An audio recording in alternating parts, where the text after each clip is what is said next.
राधा नाम की महिमा। एक बार एक संत जी किसी गांव के निकट आश्रम पर भागवती जी की साप्ताहिक कथा कर रहे थे। तीसरे दिन के वृत्तांत में वह कथा करते हुए बताने लगे, अनेक प्रकार के लोग जो पाप कर्म करते हैं उन्हें अनेक प्रकार के नरकों में जाना पड़ता है, लेकिन एक उपाय है जिसके द्वारा नरकों में जाने से बचा जा सकता है।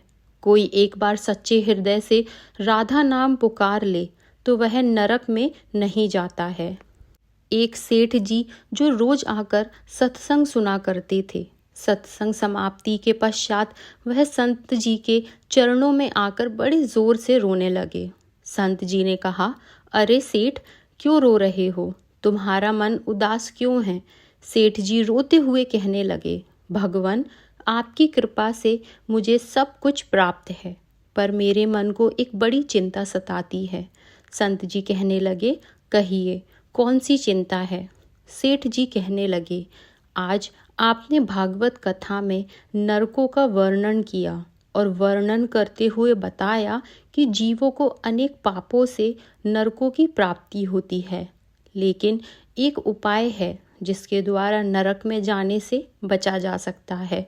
तो प्रभु, मैं तो आपकी शरण में हूँ, रोज सत्संग सुनने आता हूँ। मेरे मन में तो यह विश्वास है, आप संतों की कृपा से, भागवत की कृपा से मेरा उद्धार तो हो ही जाएगा। लेकिन मेरा एक छोटा भाई है जिसकी उम्र 50 वर्ष है। वह ना सत्संग में जाता है, ना परमात्मा पर विश्वास करता है और ना ही प्रभु का नाम सुमिरन करता है। उसका उद्धार किस प्रकार होगा? मुझे उसकी बड़ी चिंता सताती है। मैंने उसे बहुत बार समझाने का प्रयास भी किया, इस संसार के काम तो होते रहेंगे, तुम भगवान के नाम का स्मरण भी किया करो। तब वह कहता है, ऐसा करने से कुछ नहीं होता है, तुम भी मत किया करो। मैं जितना आस्तिक हूँ, प्रभु के प्रति जितनी मेरी आस्था है, वह उतना ही कट्टर और अनिश्वरवादी है। अब संत जी ने कहा, क्यों चिंता करते हो? एक दिन उसका भी उद्धार हो ही जाएगा। सेठ जी रोते हुए कहने लगे, हे भगवान, उसका उद्धार कब होगा? आप जैसे महापुरुषों हमारे गांव में आए हैं, मुझे तो आप पर ही यकीन है, आप ही उसका उद्धार करके जाएंगे। अब आप कैसे भी कृपा कर मेरे घर आइए और एक बार तो उसके मुख से श्री राधा नाम का उच्चारण कराइए। तब सेठ जी की विनय सुन संत जी कहने लगे, कल सत्संग समाप्ति के पश्चात मैं आपके घर आऊँगा और उसे परमात्मा का सुमिरन अवश्य कराऊँगा। दूसरा दिन हुआ, सेठ जी अपने घर गए। संत जी के आने का इंतज़ार करने लगे। आश्रम पर कथा की समाप्ति हुई। अब संत जी अपने वचन के अनुसार सेठ जी के घर पहुँचे। जैसे ही घर पहुँचे, सेठ जी ने बड़ी श्रद्धा भाव से संतों का स्वागत किया। उन्होंने अपने भाई को बुलाकर कहा, संत जी आज हमारे घर पधारे हैं, उनका दर्शन कर लो। वह अंदर से बैठे बैठे कहने लगा, मुझे ना किसी संत से मिलना है और ना ही भगवान से मिलने की इच्छा है। तुम ही उनकी सेवा करो और तुम ही उनका पेट भरो। संत जी ने जब यह वचन सुने, सेठ जी रोते हुए कहने लगे, भगवान जी, देखा आपने, आपके सामने ही आपका अपमान कर रहा है। संत जी कहने लगे, सेठ जी, कोई बात नहीं, सब कुछ अच्छा होगा। अब सेठ को दिलासा देते हुए संत जी पलंग से उतरे और उसके भाई के कक्ष में आ गए और उसके कंधों पर हाथ रख कर कहने लगे, और बताओ, आज तक कितना कमाया? वह संत जी को इस प्रकार अपने नज़दीक देखकर कहने लगा, अपना हाथ मेरे कंधों से हटाओ। मैं ना संतों को मानता हूँ और ना भगवान को मानता हूँ। लोग जितने आस्तिक होते हैं, मैं उतना ही कट्टर नास्तिक हूँ। मैं भगवान को नहीं मानता हूँ। आप मेरे नज़दीक क्यों आए हैं? संत जी कहने लगे, मैं तो अपना काम करने आया हूँ। संतों का काम होता है लोगों का उद्धार करना। आज तुम्हारे उद्धार का कार्य मिला है तो अवश्य करके ही जाऊंगा। वह सेठ का भाई भी बड़ा कट्टर था। वह कहने लगा, आपको किसी का भी उद्धार करना है, कर लीजिए, पर मेरा उद्धार आप नहीं कर सकते। मैं कुछ भी नहीं करने वाला हूँ। सेठ के भाई को देखकर संत जी मुस्कुराकर कहने लगे, एक बार राधे राधे बोल दो। वहीं सेठ जी का भाई कहने लगा, मैं कुछ नहीं बोलूँगा। संत जी ने फिर कहा, राधे राधे बोल दो। वह कहने लगा, नहीं कहूँगा। फिर संत जी ने कहा, राधे राधे बोलो। वह कहने लगा, मैंने कहा ना, मैं नहीं बोलूँगा। तब संत जी पुनः सेठ जी के पास आए और कहने लगे, अब आपने मेरे ऊपर यह जिम्मा सौंपा है। अब मैं जैसा करूँगा आप बीच में नहीं आना। आप सारे परिवार वाले बाहर जाकर बैठ जाओ। जब तक मैं आपको बुलाऊं नहीं, एक भी परिवार वाला इस कक्ष में ना आए। अब इस प्रकार सेठ जी अपने परिवार सहित बाहर आकर बैठ गए। अब कक्ष में सिर्फ संत जी और सेठ जी का भाई था। संत जी ने पुनः प्रेम से कहा, अरे भैया, एक बार राधे राधे बोल दो। वह कहने लगा, मैंने आपसे मना किया ना, मैं नहीं कहता हूँ। ना भगवान को मानता हूँ, ना भगवान की बातें मानता हूँ। मैं कट्टर नास्तिक हूँ। संत जी पुनः उसे प्रेम से हंसते हुए कहने लगे, जितने तुम कट्टर नास्तिक हो, मैं उतना ही आस्तिक हूँ। मैंने अगर निश्चय कर लिया है, तुम्हारे मुख से राधा नाम सुनकर ही जाऊँगा, और पक्का समझ लेना कि तुम्हारे मुख से राधा का नाम निकलेगा ही। वह कहने लगा, आप कितना भी प्रयास कर लो, मैं एक बार भी नाम नहीं लेने वाला। अब संत महापुरुष होते तो बड़े दयालु हैं, पर लीला मात्र उन्होंने क्या किया, उस सेठ के भाई का हाथ पकड़ा और हाथ पकड़कर जोर से घुमाने लगे। अब वह सेठ ठहरा 50 साल का, वृद्ध अवस्था थी। संत भी वृद्ध थे, पर संतों के अंदर भक्ति का तेज होता है। उन्होंने जोर से उसके भाई का हाथ घुमाया। हाथ घुमाकर संत जी फिर कहने लगे, कहो राधे राधे। वह कहने लगा, नहीं कहूँगा। अब तो संत जी ने जोर से हाथ घुमाकर सेठ के भाई को जमीन पर पटक दिया और खुद उसके पेट पर चढ़कर बैठ गए। और संत जी फिर कहने लगे, बोलो राधे राधे। वह फिर कहने लगा, नहीं कहूँगा। अब तो संत जी ने उसके दोनों हाथ पकड़ उसके पैरों को बांध दिया और कहने लगे, कहो राधे राधे। अब ऐसी अवस्था में वह सोचने लगा, यह संत तो मुझे मार ही देंगे। तब उसने बिना इच्छा के एक बार ऐसे ही कह दिया, राधे राधे। जैसे ही उसने राधे राधे कहा, संत जी ने उसके हाथ पैर खोल दिए, उसके बंधनों को छोड़कर बाहर आकर कहने लगे, सेठ जी, आपका कल्याण हो गया, आपके भाई का भी कल्याण हो गया। सेठ जी कहने लगे, अंदर से बहुत तेज आवाज़ें आ रही थीं। तब संत जी कहने लगे, आपने काम ही ऐसा दिया था। आपने कहा वह नास्तिक है, कभी कुछ बोलता ही नहीं है। आज आपके भाई ने राधे राधे का नाम उच्चारण कर लिया, इसका कल्याण हो गया। अब मैं जा रहा हूँ, कल से पुनः मेरी कथा है। तब संत जी तो अपने स्थान पर लौट आए।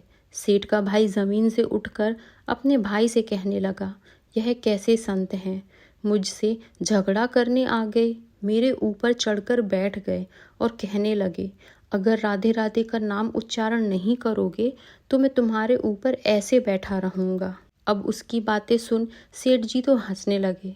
वह हंसते हुए मन से भगवान को धन्यवाद देते हुए कहने लगे, हे प्रभु, आपके संत भी बड़े दयालु हैं, खुद कष्ट सहकर भी लोगों का कल्याण करते हैं। समय व्यतीत होता गया। मुश्किल से 5-6 महीने गुजरे होंगे। अचानक एक दिन छोटे भाई का देहांत हो गया। शरीर समाप्ति के पश्चात आत्मा शरीर से अलग हो जाती है। वह आत्मा ही ऊपर यमराज के पास जाकर सारे हिसाब किताब देती है। अब इस व्यक्ति का हिसाब किताब खोला गया। यमराज ने चित्रगुप्त से कहा, जो आज इंसान हमारे पास लाया गया है, इसका हिसाब क्या है। चित्रगुप्त कर्मों का हिसाब देखकर बताने लगे, हे भगवान, इसने अपने जीवन में कभी परमात्मा का नाम सुमिरन नहीं किया है, सदा पाप ही पाप किए हैं, इसे तो सीधे नरक भेज दिया जाए। अब यमराज के आदेश अनुसार जैसे ही उसे नरक भेजा जा रहा था, तभी चित्रगुप्त ने कहा, भगवान, एक बात और है। यमराज जी ने कहा, कौन सी बात। चित्रगुप्त ने कहा, भगवान, एक बार संतों के कहने पर इसने राधा नाम का उच्चारण किया था। अब एक बार राधा नाम का उच्चारण यमराज ने दूतों से कहा, थोड़ी देर रुक जाइए, इसका हिसाब किया जाएगा, इसके बाद ही इसे नरक में भेजा जाएगा। यमराज ने पुनः चित्रगुप्त से कहा, जल्दी से इसका हिसाब देखो और कहीं इसने परमात्मा का नाम उच्चारण तो नहीं किया है। चित्रगुप्त ने फिर से पुनः सारा हिसाब देखा और देखकर कहने लगे, भगवान, इसने एक बार जो नाम उच्चारण किया है वह संतों के भय से किया था, दिल से भी नहीं किया था, पर एक बार राधा नाम का उच्चारण किया है। जीवन पाप में, अब क्या किया जाए। तब यमराज ने उसी इंसान से पूछा, एक बात बताओ, हम तुम्हें पहले राधा नाम उच्चारण का फल दें या तुम्हें नरकों में भेज दिया जाए।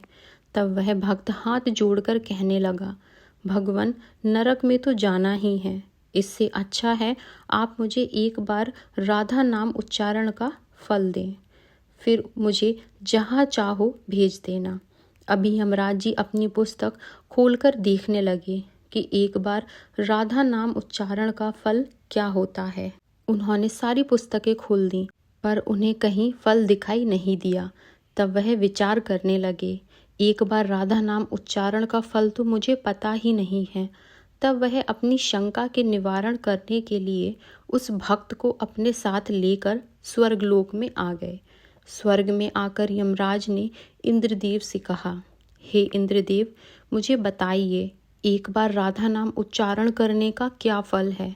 तब इंद्रदेव ने बहुत प्रयास किया पर उन्हें भी इसका फल पता नहीं चला।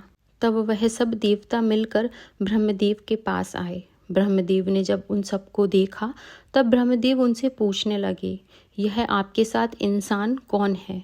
तब इंद्रदेव कहने लगे, भगवान, इसने एक बार राधा नाम का उच्चारण किया है, बाकी सारा जीवन इसने पाप किया है।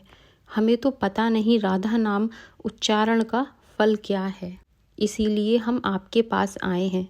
तब ब्रह्मा जी ने भी बड़ा प्रयास किया, राधा नाम उच्चारण का फल क्या है।